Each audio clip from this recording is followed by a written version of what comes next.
got it made. Always looking for that renegade.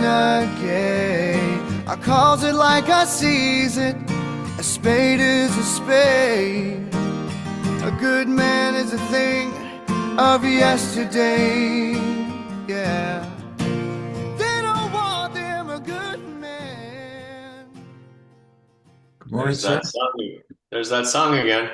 Yeah, it always gets me. It really does. It gets me ready to go. It Uh, does. It does. Yeah. it's How you become our doing? song. I'm sure he doesn't know it's our song, but it's our song now. Well, yeah, we said maybe we got to reach out to him at some point. Maybe he'll come on as a guest. That'd be awesome. Play it Yeah. live. Turns out he's an asshole. Oh Oh well. well. I don't think a guy that can write that song could be an asshole. I'm sure he's a good man. Now that you said it, he's definitely not coming on the show. Yeah, absolutely. Absolutely. I'll reach out. He said, I was going to reach out to you guys, and then I heard you call me an asshole. Right. Oh man. How you Anyway, good doing? morning. How are you? You look Uh, good. You look bright. I like. I'm good. Yeah, I got my sort of fall sweater on. It feels very fall like. It's fall bordering on winter here in Ontario. We've had some nice weather recently, though. It was kind of like refreshingly mild for a few days. But you feel it getting closer and closer. Frost in the morning sometimes, but Yeah, same here. I We, kind of I, like the winter. I don't mind. I oh, like the fall, and I don't mind the winter. everybody that knows me knows that my favorite season is the 1st of September until the end of December. I love the fall. I love getting cozy around the fire and Yeah, listening to the wind blow and running out to see the snowplow go by and I just always like that time of year. I don't. I've always been a guy that runs hot, so in the summertime I don't function well in the heat. yeah, yeah. Uh, and that might even tie into what we're talking about today. Possibly. And it's funny you said sweater because I was at Leon's yesterday in St. John, and a friend of mine who works there was wearing a nice cardigan. And I said, "Oh man, I like your sweater. Your sweater game is really working today." And he Yeah, started talking about his sweaters, and I said, "Me too," because I love sweaters. I yeah, love sweaters. yeah. I had a cardigan on originally for this podcast and decided to go with the Steelers jersey today. Nice My boys are doing well representing. right now, so I'll take it. I'll They take it. are. They are. Which was a nice surprise. You know, we made those moves for those quarterbacks, and Absolutely. I remember when we grabbed Justin Fields, I was so excited because I saw him play some good ball in Chicago. And then Yeah, like a day later, we got Russell Wilson. I'm like, what is going on here? You know, right. Yeah, so far so good. definitely. We're going to talk about the Steelers only this morning, right? Okay. I thought we were going to tie. I don't We know can the do it. definition of the Steelers at the moment, but I guess we'll figure it out. So we're going to talk about, we're a day late this week for something a technical reason, I guess. We usually do it on Wednesday, but Hmm. we're going to talk about health and wellness this morning, particularly men and personal journeys. I'm going to talk about my personal journey with health and wellness. Yeah, So I think it should be interesting. I think it's going to be a good podcast. I do too. It ties into, a lot of what we talk about on the show. Um, yeah, we're going to touch on health, nutrition, and then, wellness as far as both physical and mental. And they're all they're really interwoven, aren't they? We've had some experiences in our lives where we've had difficulties with addiction and different things, and health and wellness kind of goes out the window when you're in that state. So, It does. uh, And we've talked, this is, I think, our 20th podcast, I believe, mhm. which is a bit of a landmark. I'm proud of that. I do too. So knowing my math, so that's what we've done 20,000 hours of podcasting. Yeah, yeah. From that previous one, yes, we've done 20,000. Yeah, we've done. I think that's the right math. But yeah, we've done a lot of talk about mental health and addiction and things like that, but we haven't really touched on the physical side of it. And Right. I think it's well overdue to talk about. So Yeah, and again, we're by no means experts. We have our own experiences and our own wealth of knowledge, but just trying to get some ideas out there so that listen, when we started this podcast, we talked about sharing our personal journey. Hmm.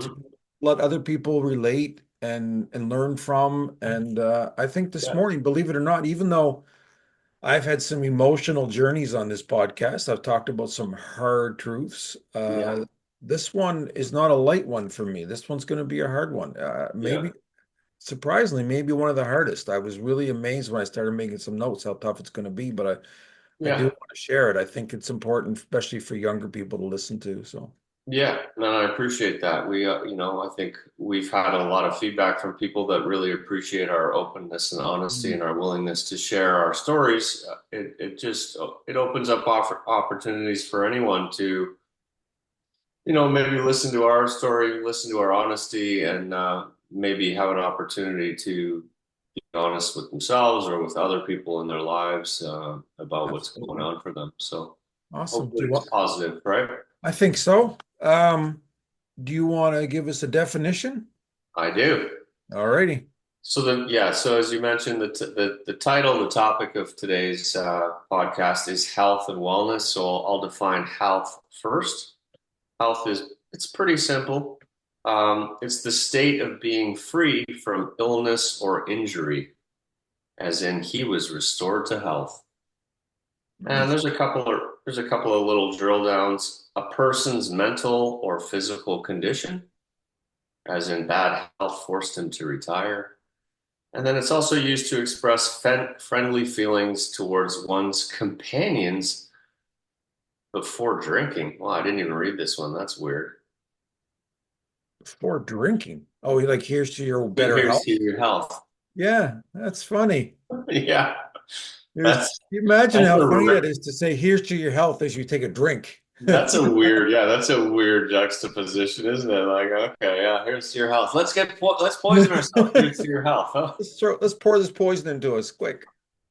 There's a I'll read one more section and then we'll go to wellness, but this is what is the full meaning of health. And health is a state of complete physical, mental, and social well-being, and not merely the absence of disease or infirmity.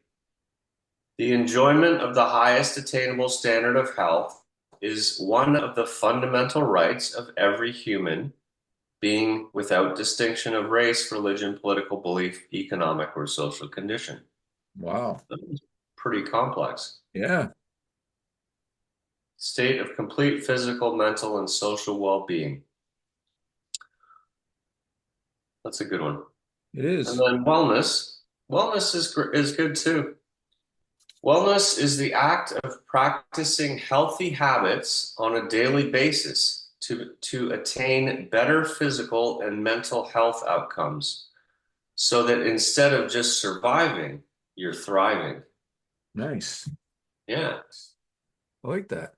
Yeah. I'm So amazed really, how I much mean, I always learn just from the definitions. It's crazy. really just kind of associating, your day to day with being healthy and well. I mean, it's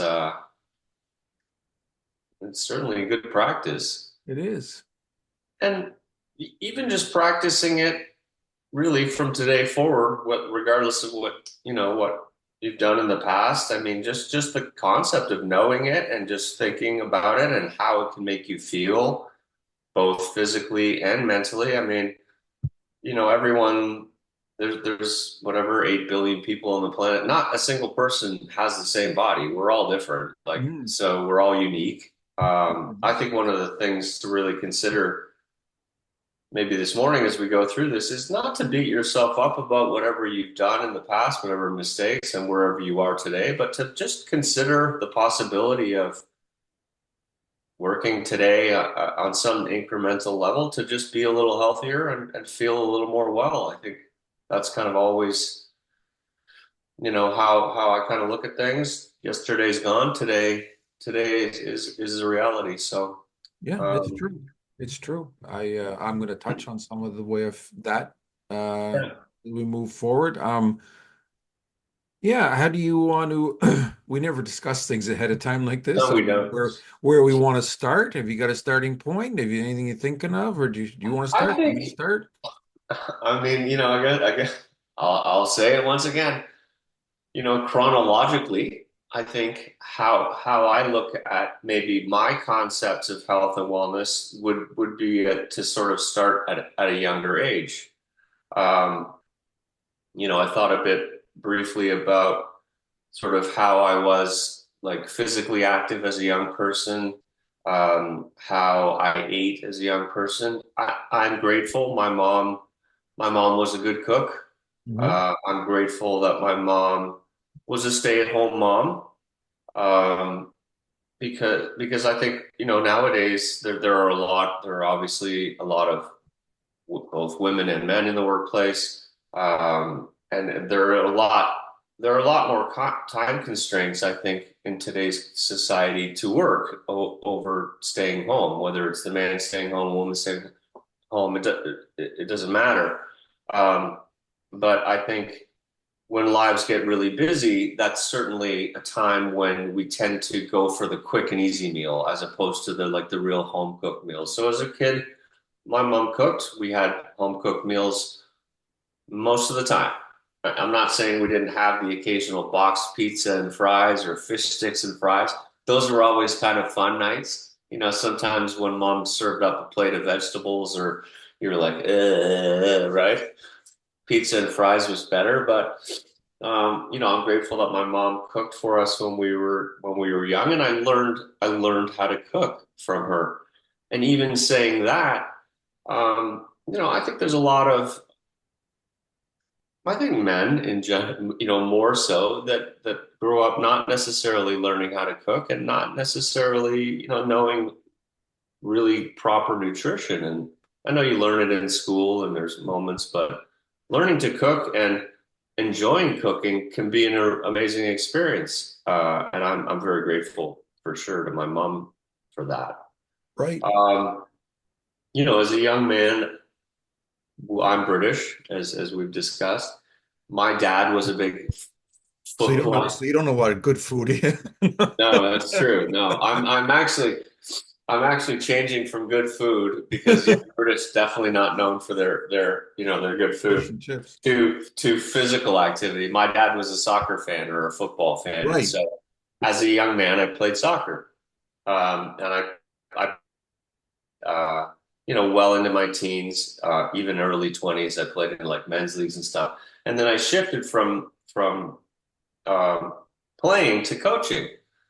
And there's obviously a physicality in soccer. There's a lot of running, there's jumping, there's whatever, there's all kinds of stuff, right? And I mean, nowadays, if you're a football soccer fan, or you look at the athletes, they're incredibly physically fit. There's no doubt about it. Most of them run like 8 to 10 kilometers a game, so it's very demanding. And even when I first started coaching, in my 20s, I didn't have kids, but I loved the game so much that I just wanted to be part of it. And, I remember I mentioned it the other day somehow that people would come up to me and they're like, "Oh, which one's your son or daughter?" And I would say, "No, I don't have a son or daughter here." And they were just like blown away by that. I thought that was really great. But I guess to my point is I developed these habits both in eating well through my mom and also physical stuff through my dad that I've sort of carried on through my life. Um, I ended up like I was into running. I was on the track team when I was a young man. My dad and mom both enjoyed tennis, so I played tennis. I joined a tennis league. So I certainly developed a love of certain sports that I've kind of carried on through my life, which I'm grateful for.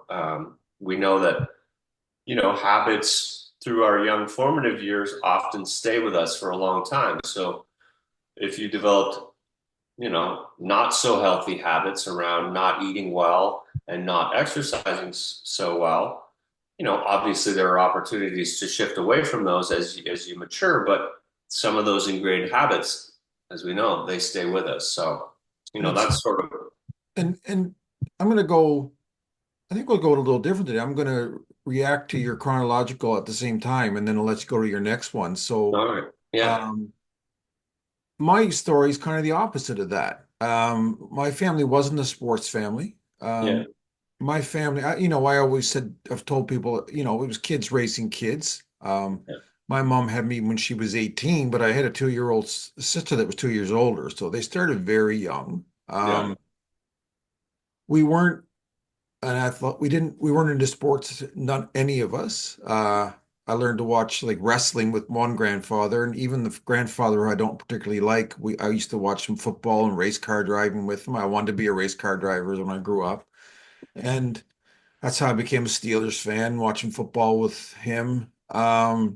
But my mom did not like to cook at all. She was a good cook if she tried, but she didn't like to cook. And my dad traveled. So when dad traveled, we ate, Chris, I kid you not, we ate fish sticks and fries. We ate TV dinners. We ate fish and chips takeout. We got pizza takeout. We ate takeout and junk. And we always had snacks in the house. Right. Now, my sister, unfortunately, now looking back, it was crazy. She wasn't overweight, but she did struggle with her weight as it bothered her. And of Mhm. course, as a young lady, a young girl, she had her own demons. She had to fight with people picking on her and feeling bad about herself. And I Sure. remember her being on a yo-yo diet her whole life. She was always dieting. And to think about the pressure to put on, she was a kid. I'm talking about like when she was 12, 13. Like that's awful to put her through that. Mhm. Um, Whereas I know now we should have just changed as a family to eat better and she wouldn't have had to diet at all. Right. But then she had a brother that was me, who they used to call Daddy Longlegs. I was 6'2" when I was like 12, and I Wow. was skinny, scrawny, Right. scrawny. My grandparents always said, "Oh, he's got a hollow leg. He's got a hollow leg." And my sister used to just glare at me because I could literally eat anything I wanted, as much as I wanted, and I never gained a pound. I was Mm. ribs, like Yeah. constant. And just briefly, there's obviously evidence to suggest that people have different metabolic rates. I mean, Right, some people process and some people right. don't. and So, and I just never gained weight. yeah. Um, but then when it came to sports, it's funny. It's a mental thing that happens. My one of my best friends at the time, his dad pushed him into every sport. He played football, hockey, baseball. Um, I tried to play football once, I got hit once and I was like, I don't want to do this. And I did play basketball in junior high, and I was very good at it. I was tall, and I was good at it. I could never. I didn't get it. Like I didn't put the time into practicing. I remember my dad was the coach because no one else would coach, and we were like the bad news bears, right? I mean, we fouled so much, we were Right. big and bullies, but we didn't know the fundamentals. But not his fault. He didn't know what he was doing. But I remember he had to travel, and this other teacher who I didn't like tried to he was filling in as coach and he was trying to get us to come like at 6 a.m. and I'd be like, fuck you, I'm not doing that. And he was hollering at me and I'm like, fuck you, you're not the coach. I don't have to listen to you. Like I just didn't get it. I didn't get what it took to really be good. I didn't get the commitment. And I was also I know this isn't a good term, but I was a mama's boy. I was shy. I wanted to be home. Yeah. Like I didn't want to be up early going to practice. I didn't want to be out late at night. I wanted to be home in my pajamas watching TV. It wasn't my thing. I like to play games like board games with my mom and cards and play with my toys. And I just wasn't an athlete. Right. I I I couldn't even play catch well. I would try to throw the ball. I couldn't throw it straight. And then I got tendonitis in my arm, so every time I threw anything, it was painful. And then I had these problems with my knees from growing too fast. They started hurting, and it just, I like sports. I was jealous of the guys that were on all the teams, but it just wasn't my thing. And then grade 10 hit, and I started gaining a little bit of weight, like a little bit. Not bad. I wasn't overweight by any means, but I had a little bit of a belly. I remember one of my dad's best friend one day said, "Oh, geez, you're getting a bit of a belly for your first time there." And I said, "Yeah, yeah, whatever." Yeah. And but I started smoking in high school, and that kind of kept my weight down. Um, but it just it wasn't a healthy childhood. I'm not blaming them. They No. love me. My mom Mhm. struggled with her weight. She gained weight. She was a tiny little woman, a tiny little girl, and then she had two kids, and it affected her badly. She got weight on, Right. and she hated herself for it. Yeah. I've talked about mom in the past, but she did. She hated herself, and Yeah. dad wasn't particularly nice to her about it, and it just was not good. Yeah. So yeah, and then you know, I'm gonna let you go to the next step. Now, before I move forward, I don't want to jump ahead, but then when I got married, I went on the road and stopped smoking, and that was just a deadly combination, man. Deadly Yeah. combination.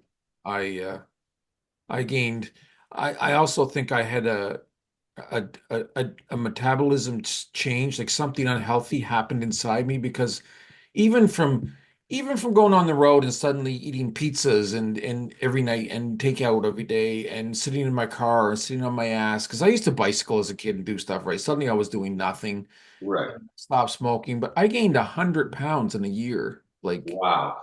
a year, like, and it caused Wow. stretch marks over my body. Like it was off. I couldn't keep up with the clothing. I had nothing to wear. We didn't have big and tall men's shops back then. It Right. was a nightmare. It was a Right. nightmare. Plus, I felt unattractive and all that. But anyway, that was my childhood. So I'd like you to go to the next step in yours, and I'll start with my adulthood.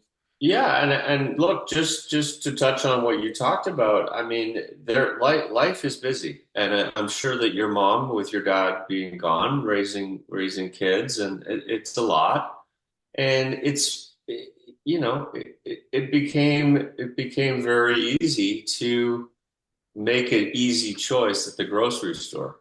Yes. Um, I mean, I don't know when TV dinners were introduced, but it's probably 50s, 60s. Like, before that, they didn't really exist, and people ate, generally speaking, kind of a healthier, more whole foods diet. Um, so yeah, it just became easy to just buy these things, throw them in the oven, and dinner was ready.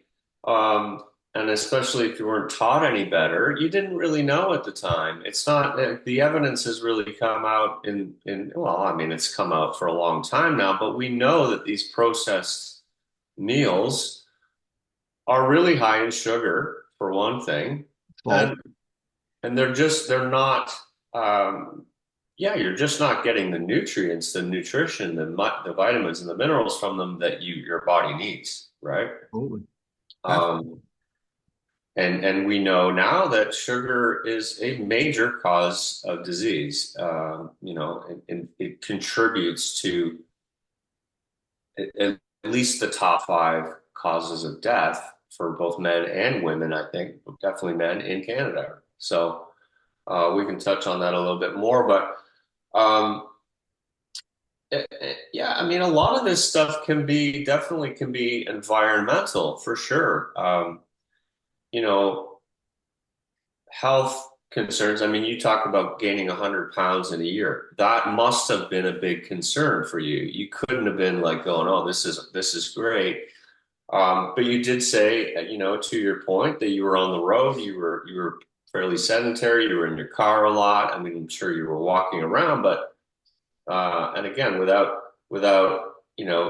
based on how you grew and all these other factors, you had issues with your knees. You had a variety of things that kind of limited your ability to then, be really into exercise. But I think you told me at one point too that you were basically eating fast food like all the time.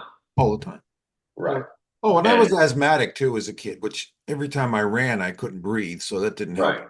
So So yeah, you had some strikes against you I for did. sure. But you're right, I did fast food all the time. Especially Yeah. when I got married, it was like I loved fast food as a kid, but we didn't get it all the time. But all of a Yeah. sudden I was on the road and Yeah. I can Yeah. not only could I get a Big Mac, I could get two Big Macs, like Right. And I so mean, I think I've seen Super Size Me. You've probably seen Super yes, Size Me. It's a scary movie. it is. And I I almost did it. mean, I pretty much did it, you know. yeah, Yeah. yeah. So, um, I think again, so even after my formative years, as I said, I started to coach soccer. I still was active in a variety of different things. And then my first wife she was really into nutrition. She had some of her own health concerns, and so it was very important to eat whole foods.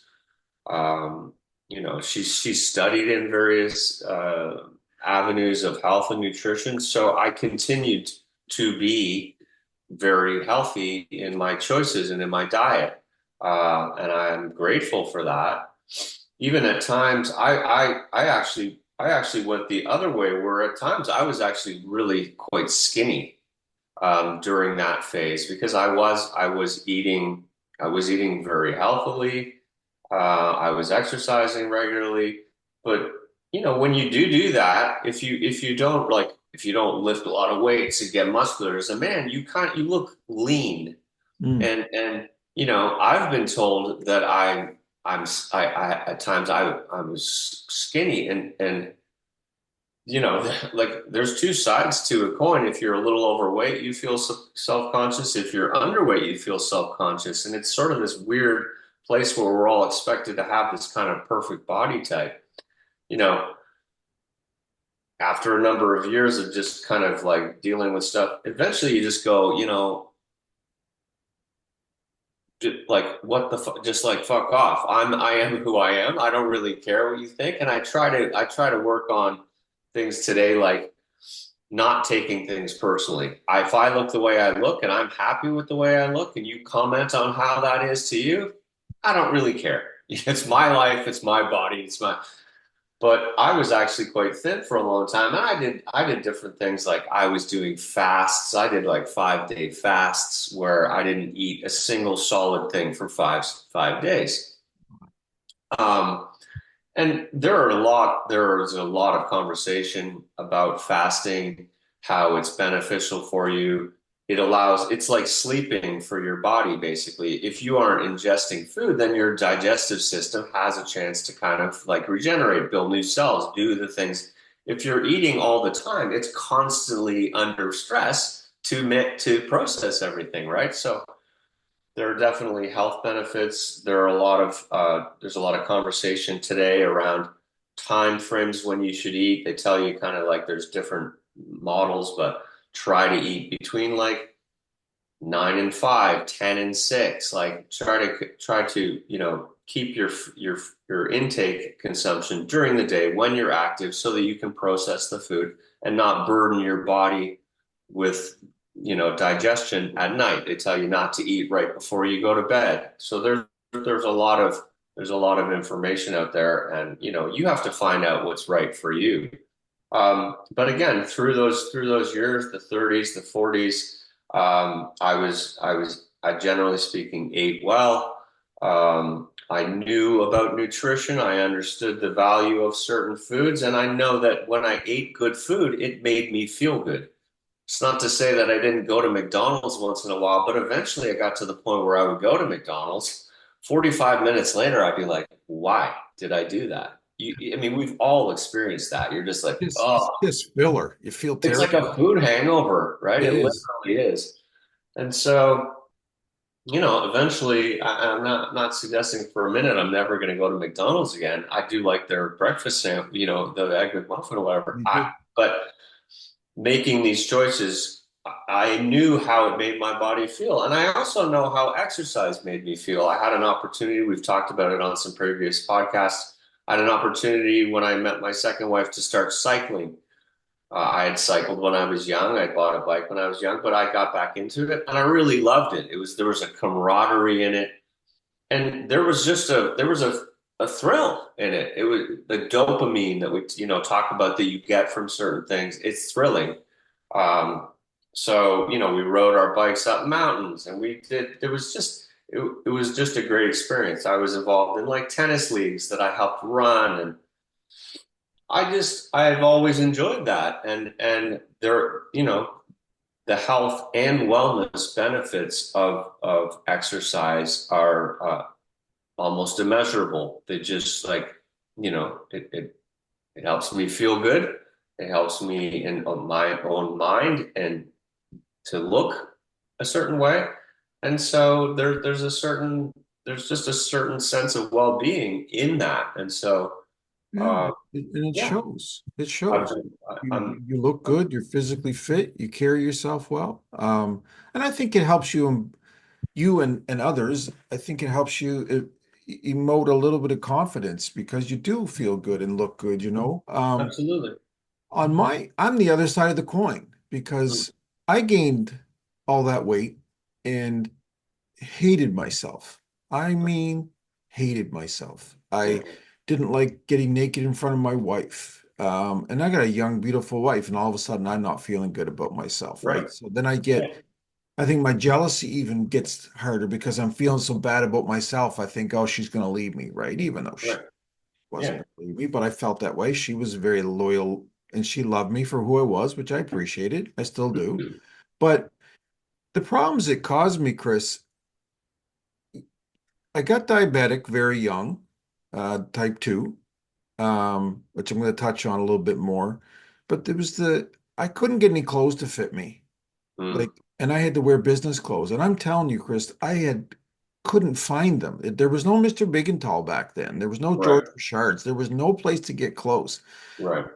If I found anything that fit me, whether it was a t-shirt or sweatpants, I mean, I was wearing 4Xs and 5Xs. At my highest, I weighed 385 pounds. I mean, Wow. Yeah. anything I could find to wear, I wore, and I wore it out, right? Right. Because I couldn't find enough clothes. Now, eventually, Mr. Big and Tall came along, and you could buy bigger clothes, which isn't a good sign for our society that all of a sudden we needed these stores. It's not. But they were also very expensive. But they had you, right? Like you had to buy there. So I spent a fortune on business clothes just trying to, but even then, you never felt good. I mean, people. Even your friends, like, you know how many times I was called big guy? If I Yeah. never Of heard the course. fucking term big guy ever again, and people Yeah. say it friendly, like, hey, big guy, hey, big Yeah. guy, hey, big Yeah. guy. Like, yeah, Yeah. okay. Hey, fuckhead, fuck off. Okay. I know I'm a Right. big guy. Um, Yeah. and I remember like I brought this kind of suede sport coat it was beautiful. I loved it, but it was big. I was a big guy, and I went to the show at Kingsdown in Toronto, and I felt good about myself. I thought this is a nice coat. Yeah. And one of my dealers walked in, a guy I don't particularly like, but he said, "Oh, nice coat." He says, it's too bad you weren't thin enough to make it look good." Oh boy. And I was just like, "Thanks, thanks a lot." Yeah. And then I Yeah. felt like shit for the rest of the show. Right. Remember even my boss, so I won't bench my name, he made fun of something one day. I was bent over and the way my pants looked, and I'm like, I know you think I'm taking it in stride, but I'm not taking it in stride. Here we are 15 years later, and I still remember what you said. Like it Yeah. bothered me. Yeah. And then there was the part that really bothered me. I was big and I sweat. And I mean, I had a problem where I sweat. My nerves, I still get nervous, sweaty sometimes, but because of my weight and my nerves, I always wore black. People thought it was because it made me look thin. It's because I was drenching everything. Right. So then I always remember the furniture shows. I'd walk in, I had 5 days of these shows. I'd have my business clothes on, and I would walk in. I hated the way I looked because I had to tuck my shirt in, right? So then my Yeah. belly would show. And Right. because I had to wear a tie. And then if I wore anything but black, I would sweat through it and then I would be self-conscious. So I'm trying to do a job that I prepared for well. I know what I'm doing. I'm good at it. But 80% of my brain is just worried about how I look and what's happening. I Yeah. remember leaving the South Shore booth at the International Center in Toronto and going and calling Shonda and crying in the cafeteria for half an hour because I'd sweat through my shirt and I didn't know what I could do. I couldn't calm down. I couldn't dry myself off enough. I was pouring water into me. Like Right. it was just a nightmare. It Yeah. was a living, breathing nightmare. My whole Yeah. life was like that for a good part of my adulthood. Yeah. And I think that works against you because then the only place you want to be is home because like Yeah. the world can't see you, right? Right. And I didn't go to school reunions. My friends would invite me out. I wouldn't go out to see people because I was embarrassed. I didn't want people that used to know me to see me like I couldn't stand the way I looked. I didn't want anyone to see me. I didn't want to see anybody. And I didn't want to go to my wife's family at Christmas dinner because I didn't want her family seeing me and thinking, oh, what is Shonda married to? Like, I mean, the self-loathing, I can't even get into how much it just destroyed my life and me. Right. And I said it one time in an earlier podcast, like if I went swimming, I always had to have a t-shirt on, which was embarrassing. And it was no way to live. Um, But and you did end up losing weight. I lost 140 pounds. When was that? That was about 5 years ago. So five, you, 6 years ago. yeah. So let's just go back to the timeline. You found out you had diabetes at what age? Probably 25. Wow, that is young, isn't it? Yeah. It was from the weight I gained. And I'm gonna, Wow. since you brought it up, I'm gonna talk about it because I've said, I say it all the time. I want to be a spokesman for diabetes.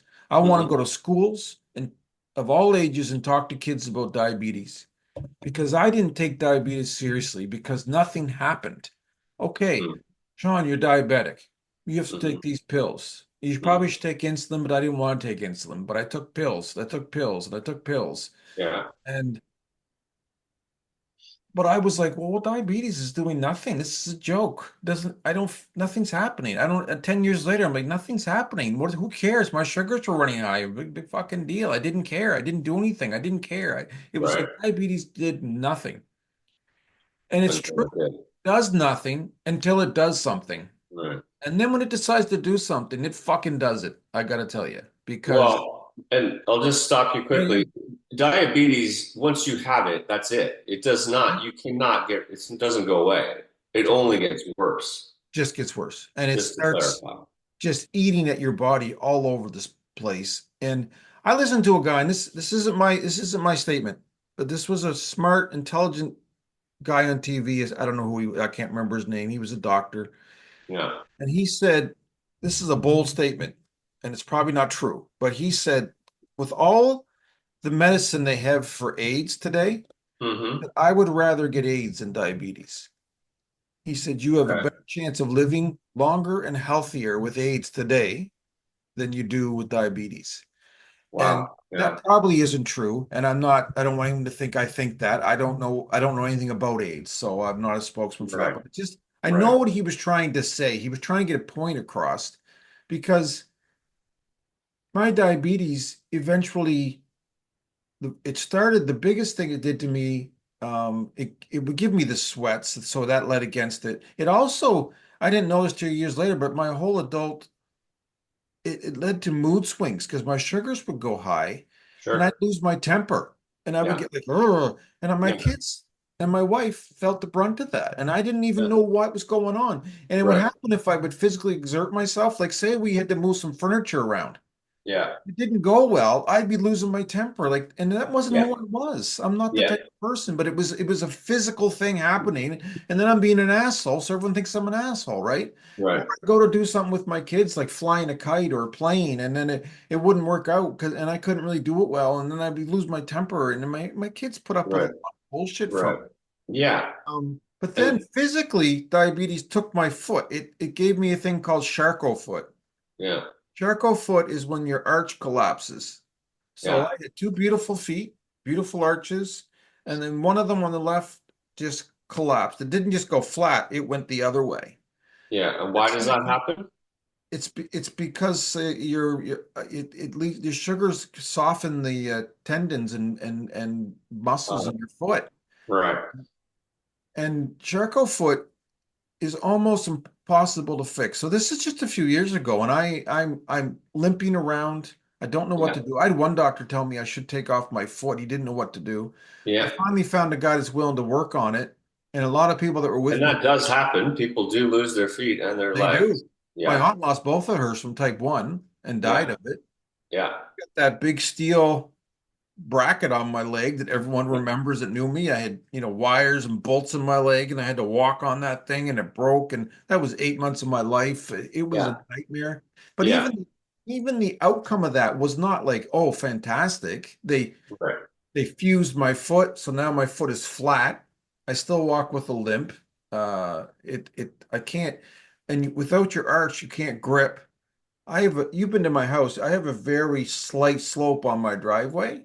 Hmm. If there's any rain or even anything, I can't go down the driveway because I can't stop myself. I'll go right up to the middle of the road. So Right. if it's Right. dry, I can slowly get myself down it, but I can't do a lot of things anymore. Right. And that's just one thing that's happened. Plus, they said it was a big factor in me having 3 strokes. Right. It's just Right. about killed me. And anyway, You I'll stop. so Yeah, and do you want to explain what, like, for people listening, what is it, what exactly did diabetes have to do with you having a stroke? Do you know?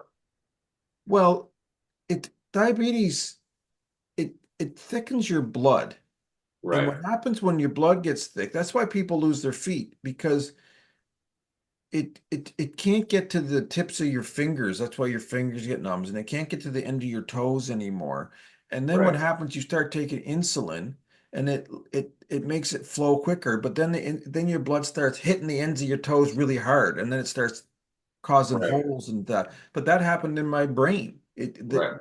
once I started I always wouldn't take insulin because I was scared of it for those reasons. And then it started banging against my thing here, and it caused an eruption. Right. I should know. I asked my wife the other day. There's two kinds of strokes. Either something breaks or it blocks. Right. Can't remember exactly what mine was. Isn't that awful? But either way, it's from diabetes. And Yeah.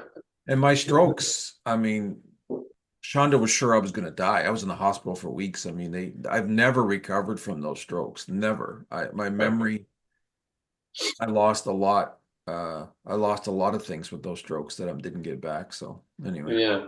So, yeah, just a couple things, of course. I mean, you're telling your story, and I'm grateful for that. And it's you know, I looked it up earlier when we were talking about this podcast. 10 or 11, I think it's 11% of people in the US have diabetes. wow. So 1 in 10 people have diabetes, and the obesity rate in the US is 40% at this point. Um, Wow. and, you know, 40%. again, not to fault anyone, of course, but because it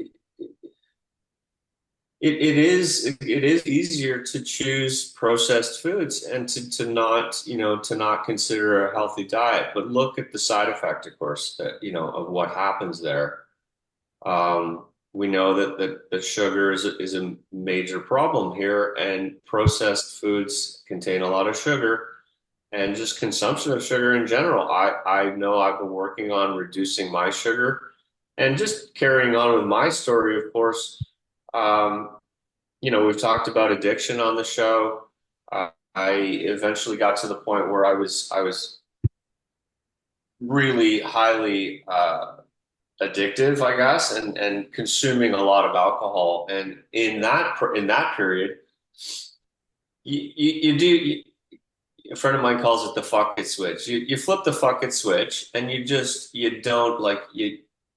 don't really care about what's going on. I completely stopped exercising. I ate total shit for a year. Frozen pizzas, fucking. I was eating fish sticks again, which was I was going back to my childhood, going, oh, these are so good. But I just threw shit in the oven and ate it, and it was because it was easy because I was really focused on drinking and I didn't really care. My mental health was going out the window. Right. My physical health completely went out the window. People that have seen me recently and haven't seen me in a couple of years are like, oh, again, they're like, wow, you're so thin because I was totally inflamed. My fucking whole body, my face was fat, like my stomach was like ridiculous. Like it Oh, was, I literally, I threw out shirts that I couldn't wear. I like if I put them on today, they would be too big. So, same thing within a span of a couple of years, I completely fucking tanked, and it's easy to do, and I don't fault anyone if they're going through mental health struggles. That what follows suit is physical health problems. Like you're not going to be out there exercising if you're depressed. You're going to be laying in bed eating chips, and we know that there's a huge tie-in with physical and mental health. Like it's a cycle. and I'm not going to interrupt you. But that's what happened with me. The bigger I got, the more depressed I got. So the more depressed I got, the less I did. Absolutely. I wouldn't leave the house. I wouldn't do anything, And then Yeah. I got so big, I couldn't even ride my bike. I couldn't, it's a terrible, vicious cycle. And I think part of what we're talking about here is breaking a cycle. And how do you break that cycle, right? I think, I think, I don't want to generalize, but I think as a society, we tend to like it almost takes a kind of cataclysmic event to go, oh shit, I got to do something here, right?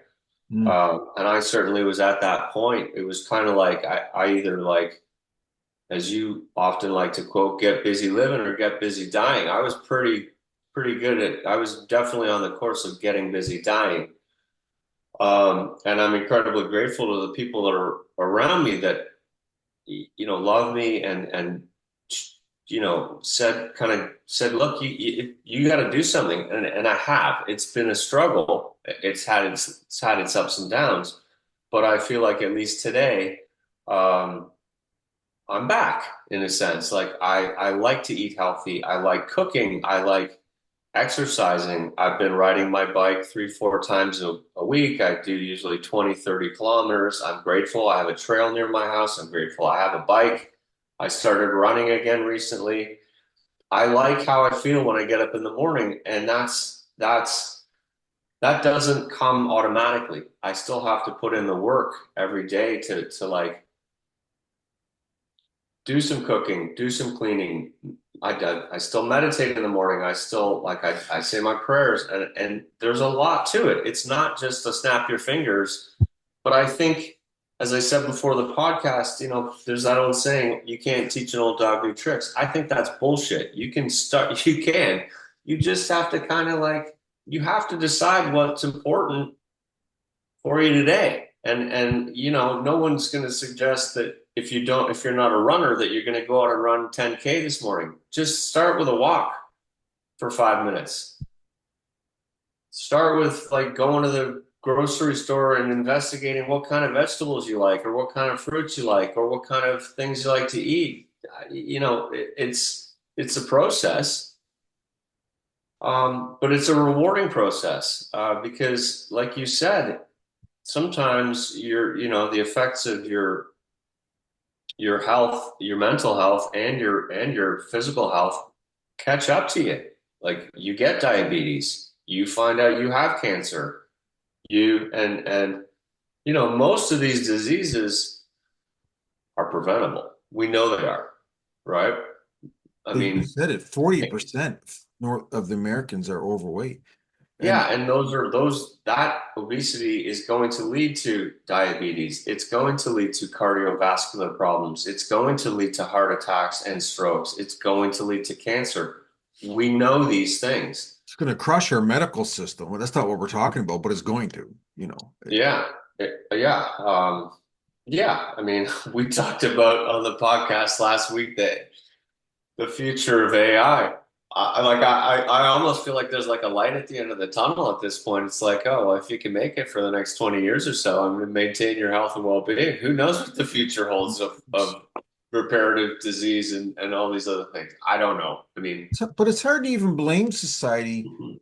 Yes, we're responsible for ourselves, but Yeah, we watch TV and it's just constant Burger King and Taco Bell, yeah, Kentucky Fried Chicken, get a pizza, have a beer, go, go, go. And then when we were kids, I remember when the first McDonald's was built in my town. I remember it. And it was like exciting, right? yeah, But nowadays there's McDonald's on every corner. It's and then we invented drive-throughs. We don't even get out of the car to go get our junk food anymore. Now we just sit on our ass and go get it. And we right. that it's just filler, right? Yeah, Um, so society has really become that way that we but it makes me think about, I'm hitting some hard subjects. I'm not even hitting them all, but I talked about my adult, what it did to me personally. Never, hmm, and I'm not even going to talk about like, sex and other things that it bothered me about. Um, sure. but that's a little personal. But then my children, never mind my children had to put up with me being a grouch, but then my children are not being taught to eat right, Right. you know, Yeah. and Both of my kids had a little bit of a weight problem when they were younger. I mean, and they're both done well as adults at fighting it. And they found their way to eating better and did it, but they did it with their own wives and their own help, not Right, for me, from me. And right. and none of the blame can really be put on Shonda. I was a big force in this house on what we did and what Shonda is a great Yeah, cook, but she's also a great baker, just like her mother. So like pies and cookies and yeah. love stuff like that, right? So. Um, Yeah. I just feel terrible that I didn't do a better job of teaching my kids to be healthier and active, but I wasn't healthy and I wasn't active. I tried to get them into a few sports, but every time they would go, "Oh, I don't know if I want to do this. I want to come home." I'd be like, "Come home." Like I Mm. never pushed at all. Yeah. I know you shouldn't be a father that forces them to do something, but I didn't even really even encourage it too hard. It was just, it's okay, Yeah. come home, let's play a video game, let's watch TV. So You did your best. Again, you were raised a certain way, you raised them a certain way, but they sounds like they've gotten to the other side of it. Um, and I think, there's so much more information nowadays. Um, there's so many more tools at our fingertips to understand health and wellness and to eat well. And there's so many alternatives to fast food nowadays. You've got these like pre-prepared meals that you can get ordered to your house where everything, like all the vegetables are all in there and they give you all the instructions. It's super easy. So yep, we do those, they're great.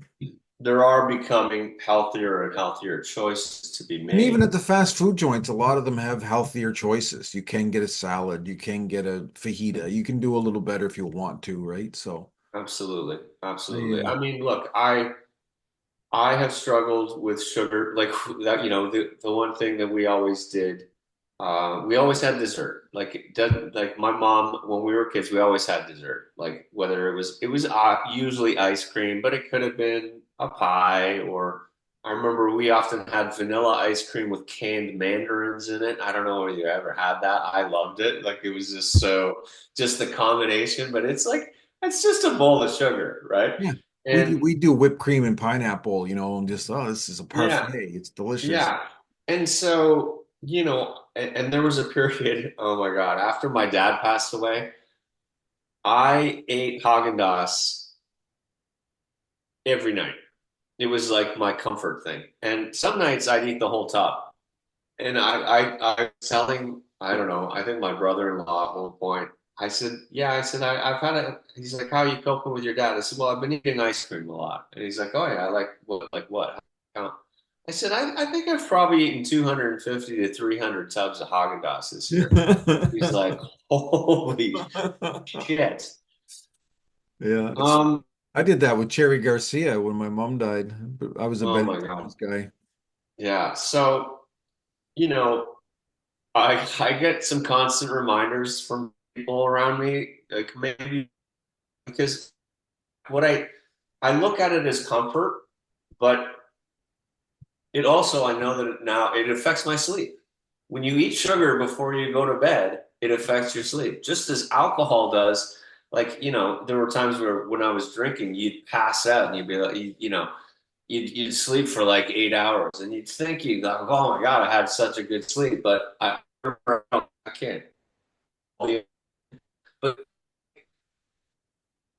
before you sleep, you get like 5% of your required REM sleep because you're just in this crazy twitchy place where you're not actually like even though you're passed out and your eyes are closed, you are not sleeping deeply. And so now I also know that sugar before bed is doing the same thing. So I'm trying to make choices. Sometimes I'll have ice cream at lunch because I'm actually able to process it then and go to bed Right. properly. And now Absolutely. I've been on a sourdough mission because I do know that actually if I want to eat bread, sourdough is the best bread that you can eat.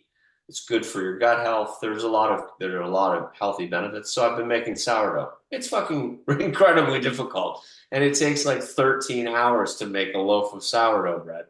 but I enjoy the process. And now, as a byproduct of my sourdough bread, because you have to cast off half of the sourdough starter every day and refeed it, I've started making sourdough cookies. So sourdough cookies have health benefits, and I use a recipe. I cut the sugar in half, and now I try to eat one or two. I know that sounds crazy, but the reality is, I know that if I keep eating sugar, I could easily get diabetes too, and all the other things that go along with it. And I don't really want to get diabetes because I know once I got it, I am not getting rid of it. And so it really does require effort. It requires commitment. It does, as most things that are worth doing in life require. Nothing happens easily in life. It requires work and effort. We know that about our jobs, our lives, our kids, our families. It requires work. And, It does, and you're absolutely right. I'd like to get a sourdough starter from you. I don't know, I don't know how to get one, but um, I know I lost 135, 140 pounds, but I didn't do it by being healthy. I stopped eating. I just stopped fucking eating. And right. part of that was from depression. Hmm. I just didn't give a shit about eating. I Yeah. used to be a food addict and I all of a sudden didn't care about food. I still don't Hmm. particularly. Hmm. The reason I'm not gaining my weight back now is not because I'm eating healthy, it's because I just don't eat that much. Like, Right. I eat breakfast and then Shonda usually calls me mid-afternoon saying, like, have you eaten today? I said, oh fuck, Hmm. I forgot to eat. Um, biggest conversation we have around here is what we're gonna have for supper because I have no idea. I have no idea. Right. I end up eating something Right. I shouldn't eat. I know you give me a hard time because I eat too much Rice Krispies or too many waffles. I know Right. it. It's shit, but I don't feel like anything else, and I don't put the effort in. Like I know that I'm not putting Yeah. the effort in. Um, Right. I know I should be putting the effort in. I know I'm not a healthy guy. I'd still like to lose Hmm. some more weight. But What? it's that circle. I'm telling you, it's not an Yeah. excuse. I'm So just what? just telling the truth of what my life is right now. It's a circle of Yeah.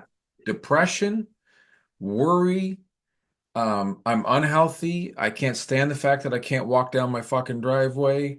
Um, and I got an empty nest. I'm missing my children. Yeah. My baby girl we talked about just died. I got my thing in this week. I got her ashes around my neck. Awesome. I miss my That's great. girl, but it just doesn't. I have myself in a constant state of worry. I have my whole adult life. I Yeah. have huge debts with the government that I can't stop worrying about, even though I know that I can't do anything about it today. And even though I've seen my wife take charge of our finances and make incremental changes, and we're seeing results. Like Yeah. we had two different versions of the government we owed money to. She got one paid off. I couldn't believe it and caught up to date.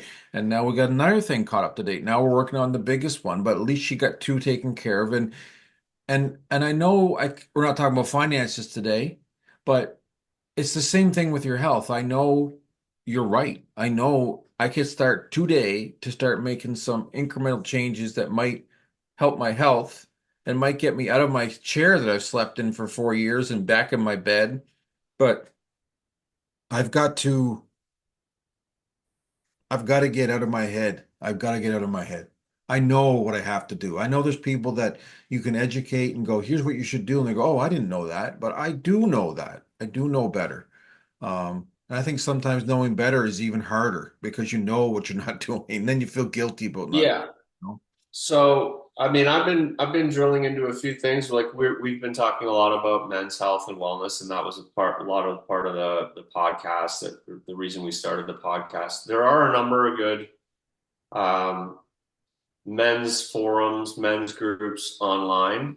You can do the research yourself. I don't have the information in front of me today, but if you Google, men's health and wellness, um, there are a number of online chats available that are free. There's Zoom meetings, and they just talk about men's health, men's wellness, whether it's depression, whether it's eating, whether it's divorce, whether, they talk about things that men need to talk about with other men. So there's certainly opportunities there to discuss.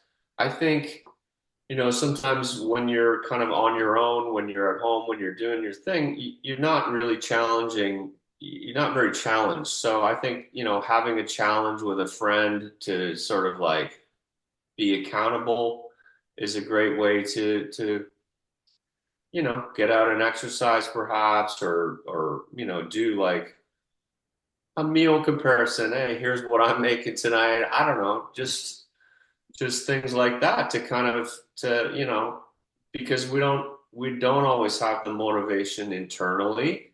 Sometimes we need external motivation as well. I think you're Uh, probably right. I get myself in a trap too of where I'll be like, okay, I lost 130 pounds, 140 pounds. I'm 7 years clean from my opiate addiction. I'm mhm, free of a couple other addictions that I don't want to talk about. I mhm. stopped smoking. I still vape, but I stopped smoking, which was Yeah, hard, hard, yeah, hard. Um, and I think of all the things I've accomplished, and I get kind of like my backup, like, okay, fuck, I've done so much. Like, can I right, just have one fucking thing, There's right, right. that Alan Jackson song, Everything I Love Is Killing Me. That's what I feel like. Okay, like give me a break.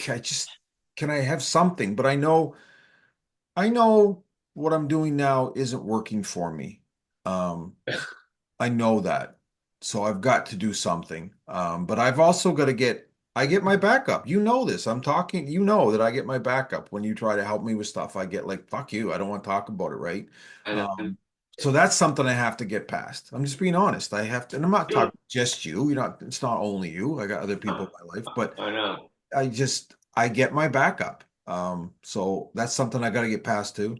Well, there's two things in that. I mean, it's like you get your backup probably because you're aware of it, but you Right. don't necessarily want to look at it, right? Yes, And absolutely. we talked about this on a previous podcast, and as soon as you started to say the part where you're like, "Well, I did this and I did this and I did this, so fuck off, I don't want to do it anymore." It reminds me, of course, of the term "rest on your laurels." Yes, You absolutely. remember we talked about this? Yes. Listen to I'm the the king of definition. resting on my laurels. That's what Listen to the I definition. do. Be so satisfied with what one has already achieved that one makes no further effort. Right. And it's like, well, you know Perfect. what? I hate to break it to you, but making no further effort is not going to work out. Come on, it's my fucking plan. I gotta have a plan. And if it is your plan, I've tried what it's is okay. You tried can you can have that plan. No tried one's going to nothing. tell you I've you tried can't. nothing and I run out of ideas. No, I want to do better. I do. I at least have that in my brain. I want to do better. I've got some challenges because of my foot. Uh Yeah. I did buy a little if you I can think, I bought a you little know, bicycle I put under my desk that I'm I know. That's a spinning. start. And I think just Helping ask yourself why you want to do better. What is the reason? because I want to be here for my children and maybe grandchildren and my wife. Exactly. And that's as good a reason as anything. That's a good a reason as anything that anybody But needs. I've also been, and we've talked about this. I'm not talking about it today, but I've been to the point of suicidal. So, like, I stayed for my family. Hmm. So if I'm going to make that decision to stay, I've I've got to try to want to stay. And you can talk about feeling one, but when I was in the hospital with my stroke, and I didn't realize how much it bothered my wife more than me. Like she went home crying a couple nights because she was sure she'd lost me. And Right. I think I don't want to do that to her. I've been with her for No. 35 years. She counts Right. on me. She Yeah. depends on me. And I mean, if you she do it loves for me, even though I don't love myself. And I know that's another topic, but I don't love myself, but she does. and And that that means something. and that's the root of a lot of things. We'll get to that. We can get to that on another. We've touched on it before, but if at least you're not doing it for yourself, if at least you can start by saying, okay, today I'm going to do this for my wife and my kids, and then if that eventually, I think the byproduct of it is that you then all of a sudden realize that you are in fact doing it for yourself because suddenly you're like, oh, okay, well, I am walking every day now and I am eating better every day. right. You kind of when you kind of look to the past to create what your current state or even your future state, then all you're doing is focusing on the things that you've done. But there's always opportunity to change, and there's always opportunity to become someone that you haven't been in the past. I think about my life and I think about the experiences that I've had. I probably, when I got married the first time, I was like, okay, well, I'm going to be married and I'm going to we're going to live. No, that isn't it. That is long gone. And, so there's been all these different chapters in my life that it's like in the moment, you think, oh, this is it. This is this kind of like permanent future. No, it's not. Who knows what tomorrow, right? It's just True. Well, and listen, I know we have to wrap up just because we've been talking too long. But yeah, the one thing I thought about when we thought about this issue is, there's no saying that as long as you have your health. People say as long as you have your health, and I've learned that what that means. I've learned that. yeah. But you think about I talk about money a lot and the lack of and wishing I'd done things different. But I'm going to take one guy for example, Steve Jobs. He was one of the wealthiest men in the world, and he died. He died. He Yeah, traded all that wealth for his life. 100%. It didn't make any difference. He couldn't buy his way out of it. He couldn't do anything about it. He got sick. No, Um, no. and we're gonna maybe have a friend on soon that's dealing with some pretty serious cancer. But I think we all know that yes, money makes things easier, and maybe it buys you a nicer gravestone, but it doesn't. It It can't buy. definitely does not buy. It does not buy happiness. I mean, It doesn't. yeah, I mean, let's go back to the definition at the beginning. Wellness is the act of practicing healthy habits on a daily basis to attain better physical and mental health outcomes so that instead of just surviving, you're thriving. Exactly. Well, You know? this was a good podcast because it's given me a lot of things to think about. Hopefully I can do something about it, not just think about it. I am bad like that, but I'm trying. That's why I'm doing this podcast. This podcast started, it was your idea to help me in the originally because I was floundering. And it helps for me personally to air it out, talk about it, face it head on. Absolutely. But we got to wrap it up. I got to go have a bowl of Rice Krispies and a Diet Coke. So I'm gonna have a bowl of yogurt, some homemade granola, and some fruit. spaz. I can't lose any more weight. I mean, I can barely keep the women away from me now. If I get any better looking, You only have one woman in your life, as far as I know. So I do. you make I your do. choice. Yeah, I got lucky. I knocked her up. I kept her. Yeah, you don't have to Um, worry about that anymore, so that's good. exactly. Well, Yeah, that was a great podcast. I really enjoyed it. yeah, Gave me a yeah. lot to think Thanks for about, though. sure. Yeah, As usual, it always amazes how I got so much more I'd like to say, but we just can't go on forever. Um, no, but I'll talk to you soon, I'm sure. And yeah. I'm gonna play our outgoing music, and you have a good day. You too, brother. Love you, man. I love you too. I appreciate that. Yeah, you know I do.